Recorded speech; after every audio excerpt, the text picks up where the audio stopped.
I absolutely love it when a woke, self-righteous, condescending, virtue-signalling lefty gets their comeuppance. And it does happen, folks. Sometimes it takes time and sometimes it takes a little nudge. But, karma does come for these idiots sooner or later. And it's come for Gary Lineker because he tweeted this. And the reason he's in trouble with this is because he's been found guilty of breaching BBC impartiality rules. I know I'm as surprised as you were that the BBC do have impartiality rules because they're quite left-wing biased. And you can even argue that the BBC is also so left-leaning, it's anti-British. And so the BBC Complaints Unit have hauled him in and publicly reprimanded him, and I couldn't be happier. Now, I'm all for freedom of speech, you know that. However, Gary Lineker works for the BBC. The BBC advertises itself as being impartial.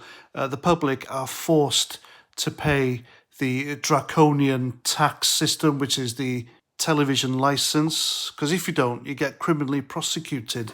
And, that's a crime in itself. So, I'm happy and surprised that the BBC have done this, and high time they did so as well.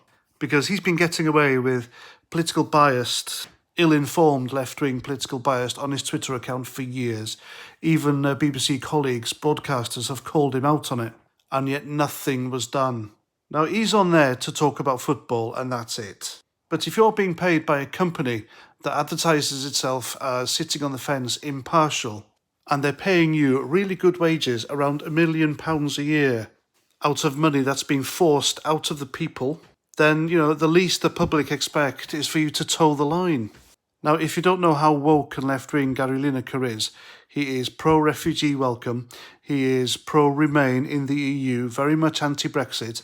He's one of these idiots that demanded a people's vote to rejoin the EU, completely forgetting that the referendum in 2016 was a people's vote, but the vote didn't go the way he wanted, and he was upset about that. He also used and took in an apparent refugee into his house in order to show everyone just how woke and progressive he was. He made an advert on television slagging off the great British dish, fish and chips, claiming it was a foreign invention.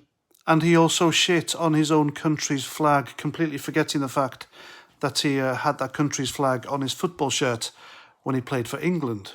And literally every other tweet is anti-Brexit, anti-Nigel Farage, anti-Conservative Party, and just really wrong, ill-informed, left-wing crap.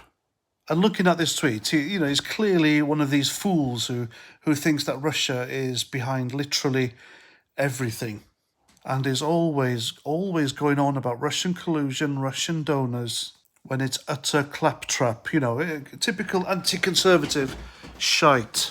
And I know the Conservatives aren't perfect at the moment, and they're fucking up left, right and centre, but whenever the Labour Party screw up, you don't hear him going on about it. Especially about the time when a Chinese spy managed to get a job working closely with a well-known Labour politician and used him for all sorts of political intrigue, if you will. And it was that same Labour MP, Barry Gardiner, who took £500,000 in donations from the Chinese communist spy. But there we go, it's okay when the lefties do it, isn't it? So it'll be interesting now to see if old Gary Lineker will continue with his political posts, or maybe being put publicly back into his box by his bosses has learnt him a valuable lesson. Or maybe he'll just pull the race card, because he used to be able to get away with it when he was white, didn't he? Anyway, that's my video. Let me know what you think in the comments. And if you're going to do anything today, then please consider subscribing to my content, to my channel, and I will be very grateful indeed. And until the next time, Roger Trout.